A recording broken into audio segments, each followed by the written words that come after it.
Bonjour à vous, merci de me suivre sur ma chaîne. Ça fait plaisir toujours, même s'il n'y a pas beaucoup de monde encore. Donc aujourd'hui, une nouvelle vidéo pour vous parler encore pas encore de mon parcours précisément, mais on s'en rapproche, on va s'en rapprocher, puisque bon, la précédente, donc j'avais entamé le sujet sur l'évolution de mes relations amicales, principalement, avec un petit peu à la fin des petites news. Alors, je vais vous donner des nouvelles, des petites news encore à la fin de celle-ci. Donc cette vidéo, sur cette vidéo, je vais vous parler de comment je me suis senti, quand j'ai compris que je me suis senti trans et comment j'étais avant de me sentir trans réellement, et de mon déclic et mon questionnement. Alors peut-être pas cette vidéo complètement tout ça, mais il y aura peut-être, je vais peut-être faire une coupure et puis faire deux vidéos, parce que la précédente a été quand même assez longue. Alors si c'est pour faire des vidéos aussi longues, à mon avis, il n'y aura pas grand monde qui vont me suivre. Voilà. Donc je vais commencer par vous parler de la période avant mon déclic. Donc je vous ai parlé donc de mes relations amicales. Ça fait partie des éléments qui font que par rapport à mon questionnement, eh bien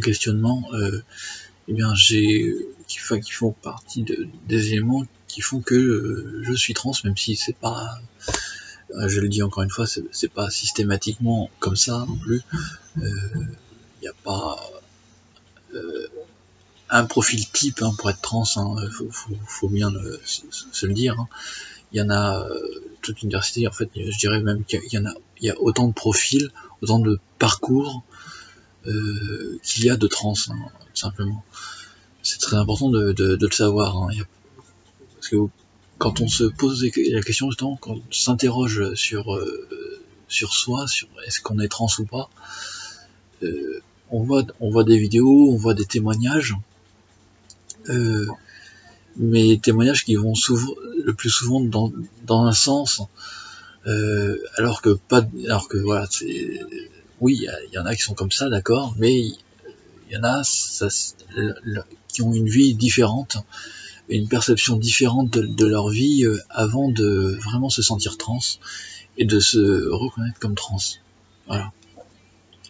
Donc pour ma part, donc en dehors de mes relations amicales, donc j'ai ma vie privée, et pour moi il y avait ce côté féminin qui est apparu à l'adolescence, mais qui s'est développé plus dans le sens d'un travestissement. Je me sentais plus travesti que trans. Voilà, donc ça a duré quand même, je dirais, pas une quinzaine d'années, mais presque, voilà, pour dire les choses. Donc au début, forcément, bon, chose basique, j'ai piqué des affaires à ma mère, voilà, j'en ai toujours quelques-unes d'ailleurs, qui sont restées dans ma garde-robe.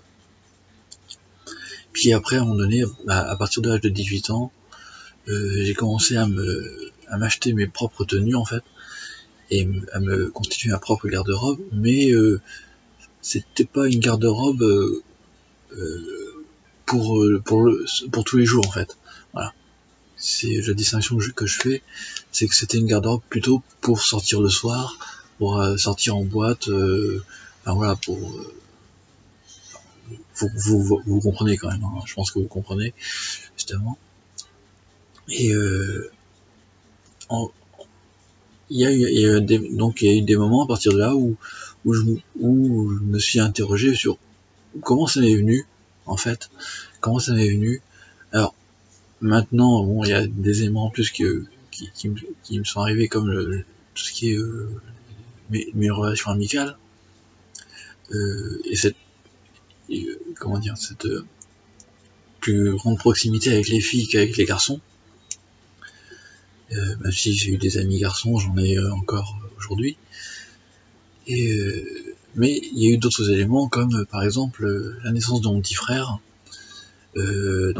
Quand ma mère était enceinte de mon petit frère, j'avais énormément espéré avoir une petite sœur. Je n'ai pas eu de petite sœur, j'ai eu un petit frère, et donc à un moment donné, je me suis dit, ce côté féminin, c'était peut-être, ça venait peut-être de ça, cette absence de petite sœur. C'était peut-être cette sœur que je n'avais pas eue, et donc que je m'inventais, et donc ça, ce qui me faisait une double personnalité. C'était une raison que je m'étais donnée, je m'en étais pas donné pendant quelques années avant déjà, et puis à un moment donné, puis d'une discussion avec des amis, enfin certains amis, certains milieux, donc voilà, c'est quelque chose qui est ressorti. Je m'étais jamais interrogé là-dessus, et puis là tout d'un coup j'ai commencé à m'interroger vraiment là-dessus, sur les origines, et donc il y avait cet élément de réponse qui était apparu. Mais comme je dis, c'était plus du travestissement, je me sentais plus travesti que trans, et donc pour moi, il y avait, ça restait quand même aussi un peu quelque part comme un jeu, voilà, comme un jeu.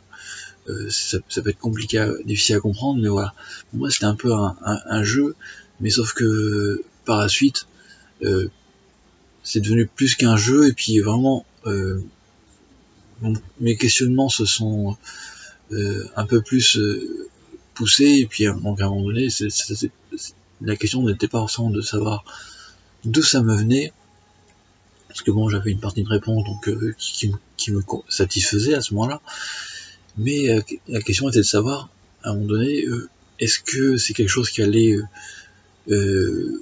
perdurer, vraiment, enfin prendre plus de place, ou est-ce que à un moment donné, c'était quelque chose dont j'allais pouvoir me passer.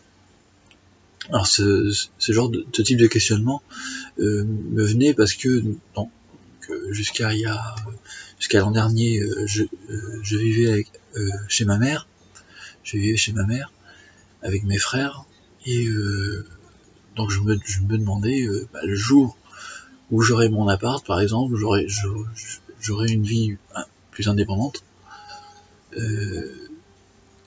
quelle aurait été la suite de cette vie au féminin. Et donc d'où ce questionnement sur est-ce que ce côté féminin allait s'effacer, ou est-ce qu'il allait finalement prendre plus de place, réellement s'imposer, ou tout simplement s'imposer comme simplement dans la continuité, sans forcément prendre plus de place ni moins de place, mais voilà, prendre une place équivalente. Voilà. Donc j'ai eu ce questionnement là, et donc, mais voilà, ça a duré un moment, jusqu'au moment où j'ai ce déclic, où j'ai eu le déclic l'an dernier. Voilà. Et donc pendant toutes ces années, on va dire à partir de l'âge de 18 ans jusqu'à l'an dernier, donc un peu avant les 30 ans, j'ai plus en plus acheté des vêtements, mais ça restait mon jardin secret, en fait. Voilà. Ça restait mon jardin secret. Je me cachais pour ça. Je me cachais complètement. En plus, j'avais pas ma propre chambre. Enfin, j'ai eu ma propre chambre quelque temps au début, et puis après, obligation de déménager, et donc à un moment donné, je me suis retrouvé, avec la séparation de mes parents, je me suis retrouvé à nouveau à partager ma chambre. Alors d'abord avec juste mon petit frère, et encore qui était pas là 7 jours sur 7, parce qu'il alternait entre chez ma mère et puis chez mon père. Et puis à un moment donné, c'était encore pire, parce que je me suis retrouvé à partager la chambre avec mes deux frères. Donc on était à 3 dans la chambre, et alors vous imaginez, toutes mes affaires, j'en avais déjà accumulé, et surtout entre des chaussures, pour des chaussures, j'en ai une petite collection, je vous ferai peut-être une vidéo un jour ou l'autre là-dessus, de toute façon, à mon avis. Donc vous imaginez que, comme c'était mon jardin privé, que mon jardin secret, ben, je cachais tout ça, et ben, je cachais tout ça dans des sacs, dans des boîtes. J'ai actuellement 2 boîtes, un sac, enfin une boîte souple en tissu, et des sacs, et tout ça c'était un peu caché, quasiment tout sous mon lit. Donc là, pour vous dire, quand je partageais la chambre avec mes 2 frères, avaient le lit superposé, et moi j'avais un lit simple à côté, et donc ben j'avais rangé quasiment tout sous ce lit, sous mon lit, mon petit lit, voilà. Et bah c'était pas évident, et au bout d'un moment c'était même devenu de plus en plus compliqué, parce que mon frère a obtenu la résidence principale chez ma mère, et voilà, là c'était devenu vraiment plus compliqué. Et voilà, puis il y a eu ce moment, ce déclic, dont je peux vous parler maintenant, oui, puis de toute façon après à suivre, ça va être un questionnement plus poussé. Et donc l'an dernier, voilà, ce qui s'est passé, c'est que début d'année, ma mère s'est occupée donc de déposer un dossier pour moi et mes frères, pour un logement social. Voilà, parce que elle avait, parce que donc alors déjà depuis quelques années, elle avait un compagnon, un nouveau compagnon, et puis ça faisait quand même pas plusieurs années qu'ils étaient ensemble, qu'ils se voyaient certains week-ends de temps en temps, dès que possible, voilà, dès que ça se présentait. Même parfois ils partaient, par exemple une semaine dans les Pyrénées, parce que son compagnon a un appartement dans les Pyrénées qu'il loue aussi, pour l'hiver, entre autres. Et voilà. Et donc à un moment donné, donc elle a forcément, la logique c'est qu'ils finissent par vivre ensemble, voilà. Et ça c'était anormal. Alors de notre côté, en tout cas moi il n'y a aucun souci pour accepter son compagnon. Même depuis le début, moi je l'ai soutenu là-dessus, vraiment. Donc il y avait une logique, donc voilà, c'était normal qu'à un moment donné ils pensent à se mettre ensemble, et qu'ils le fassent même, voilà. Donc l'année dernière ça a été là-dessus. Alors on en parlait pas suffisamment, parce qu'en plus on n'avait pas énormément de nouvelles, même quasiment même aucune nouvelle de l'agence HLM, de l'office HLM, voilà. Et donc on s'est mis à chercher des appartements dans le privé, à côté, parce que bon, on n'avait aucune nouvelle de l'office HLM, comme je disais. Et à un moment donné, alors là, coup de théâtre, hop, on reçoit une proposition d'office HLM pendant l'été, alors qu'on s'y attendait même plus du tout à avoir quoi que ce soit. Et donc on a visité l'appartement, c'est l'appartement dans lequel on vit maintenant d'ailleurs, et c'est un bel appartement sympathique, hein, bien sûr, mais voilà, avec des travaux, voilà, c'est comme je disais la vidéo précédente, voilà, tout l'immeuble est en travaux, en rénovation même, pour dire. Donc ils vont refaire aussi les intérieurs, pour l'instant, pour nous ils en sont pas là. Et voilà, donc courant du mois d'août, donc ma mère a trouvé un logement, enfin un logement, non pas un logement, elle a trouvé un emploi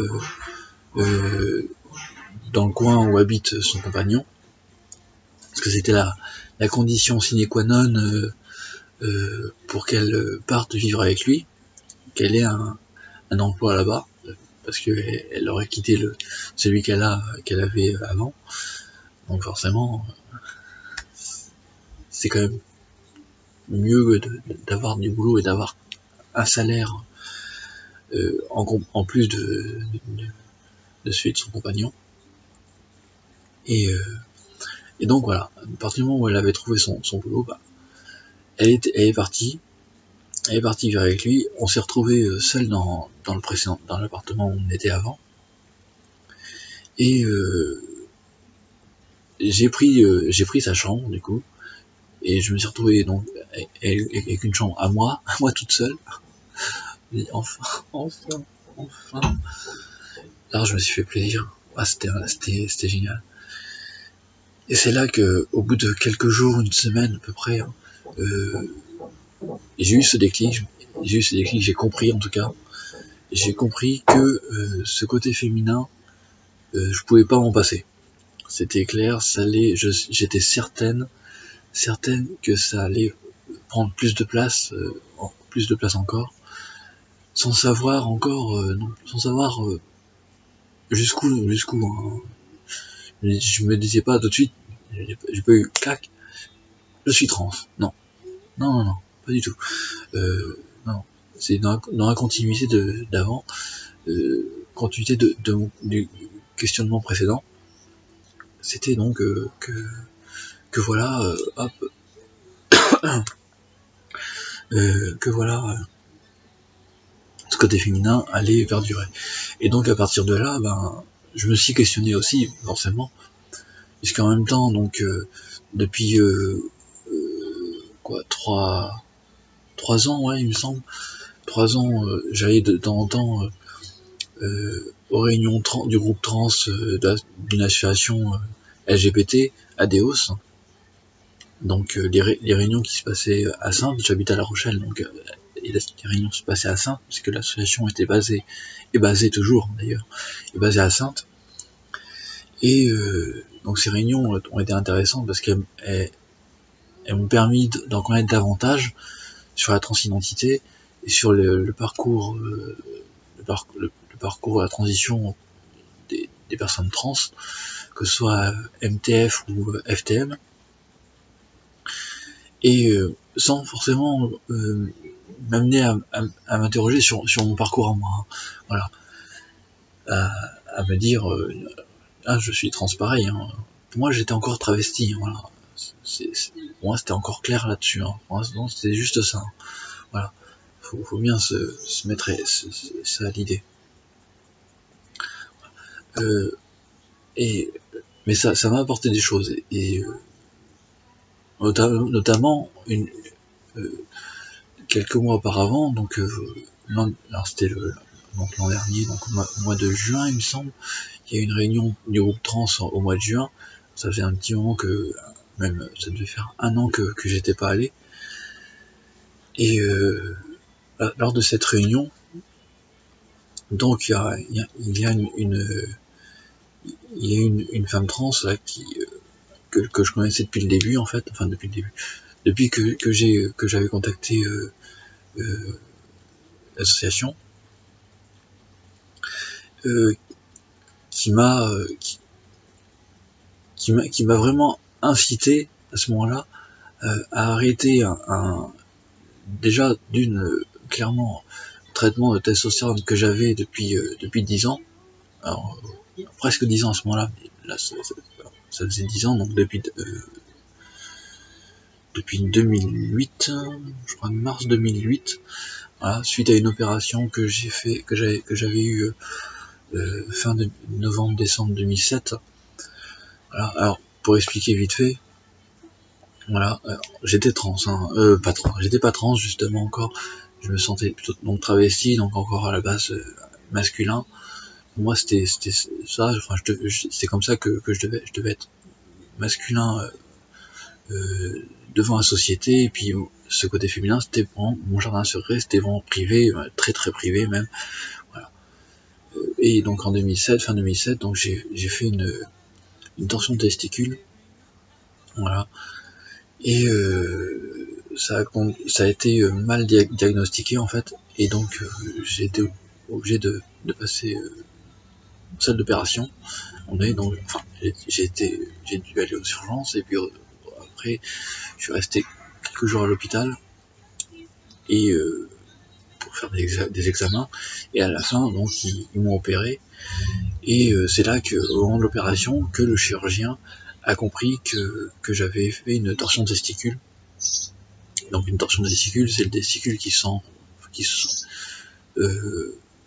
c'est la veine, en fait, qui s'enroule autour du testicule, et qui à terme, si on n'agit pas vite,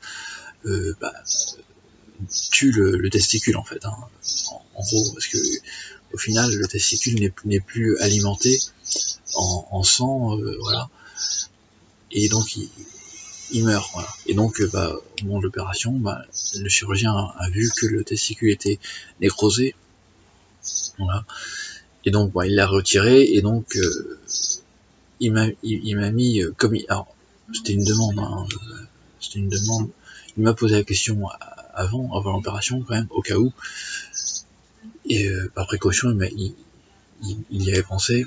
Il m'a demandé si je voulais d'une prothèse à la place, et donc j'avais accepté. On est toujours dans le contexte, je suis travesti à la base, donc voilà. J'étais travesti à la base, voilà. On est dans ce contexte-là. Je le répète parce que voilà, c'est important de le savoir, de pas oublier ça. Même si je suis trans maintenant, voilà, on n'est pas dans le même contexte. Et donc voilà, il m'a mis une prothèse testiculaire, et donc quelques mois plus tard, après il y a eu cicatrisation, temps de cicatrisation, donc j'ai vu l'endocrinologue qui me suit depuis, et qui m'a prescrit un traitement d'injection de testostérone d'androtardil. Je sais même plus parler. Donc les injections d'androtardil, d'abord toutes les 4 semaines, puis au fil du suivi, c'était rapidement rapproché à toutes les 3 semaines. Donc ça a été toutes les 3 semaines ensuite, pendant la plupart du temps, 7-8 ans par là, ça a dû être comme ça. Et alors, une chose à savoir aussi, c'est que avec l'opération, donc je me suis retrouvé avec un testicule en moins, mais l'autre, il faut savoir aussi qu'il est atrophié. Donc en fait, il s'est pas développé. Il s'est pas développé pendant l'adolescence, donc il restait tout petit, comme les testicules des enfants. Voilà. C'est important de savoir, ce qui fait que mon taux de testostérone était très bas, et ce qui fait qu'on m'a proposé donc ce traitement de testostérone. C'était pas obligatoire, mais voilà, on me l'a proposé, et à ce moment-là, bon, il me semblait normal, il me semblait bien il n'y avait rien de contradictoire. Voilà. Donc ça a duré pendant 10 ans, et puis donc, mais progressivement, donc justement, il y a eu cette interrogation depuis que j'ai rejoint l'association Adeos. Il y a eu ce questionnement sur mon traitement. Est-ce que je devais continuer mon traitement, ou le garder, ou l'arrêter? Et de plus en plus, je me disais qu'il fallait l'arrêter, et donc d'où cette incitation de cette femme trans, Lucie, à arrêter, justement, pour arrêter ce traitement. Voilà. En plus, alors, je reviens sur la prothèse, parce que la prothèse, pendant pas mal de temps, il n'y a eu aucun souci. Alors déjà, dès le départ, donc il n'y a pas eu de rejet par le corps humain, parce que c'est un corps étranger, hein, faut le savoir. Il n'y a pas eu de rejet, et même psychologiquement, je n'ai pas eu de rejet, et jusqu'à un moment donné, ça a commencé à me gêner, notamment quand j'étais sur le vélo. Quand j'étais à vélo, vous imaginez, il y a des, enfin, c'était pas systématique, mais il y a eu de plus en plus des moments où je sentais la prothèse bouger parce que bon, quand on tourne les jambes à vélo, ben, logiquement, ouais, oui, ça peut bouger un peu, donc, mais là, ça bougeait au point d'être vraiment gênant, et de plus en plus, et donc j'ai eu envie de doter cette prothèse, voilà. J'avais envie, et puis, mais il fallait encore passer le cap de le faire. Voilà. Je vais arrêter cette vidéo maintenant parce qu'elle est déjà bien assez longue. Je continuerai à reparler de ça par la suite, pour ce qui est du début de mon parcours, de ma transition, parce que pour moi ça fait partie de ça. Voilà. Je parlerai prochainement, donc dans la prochaine vidéo, de mon questionnement après le déclic, voilà, des quelques éléments qui ont aidé à ce questionnement, voilà. Donc bon, je vous dis à très bientôt. Je vais essayer de faire la vidéo dans la filée là, d'ailleurs, comme ça sera plus simple. Voilà. Donc j'espère que ce dont j'ai parlé dans cette vidéo va apporter à d'autres trans qui se sont sentis d'abord travestis avant de se sentir trans. Voilà. J'espère que certaines se sentiront moins seuls en regardant mes vidéos, en découvrant mon expérience, mon vécu. Voilà, c'est l'intérêt de mes vidéos. Voilà. Je vais arrêter là. Je vous dis à très bientôt, ou à tout de suite, si dans la filée vous regardez une autre de mes vidéos. Voilà. Donc à tout de suite, ou à très bientôt, et je vous fais de gros bisous. Voilà.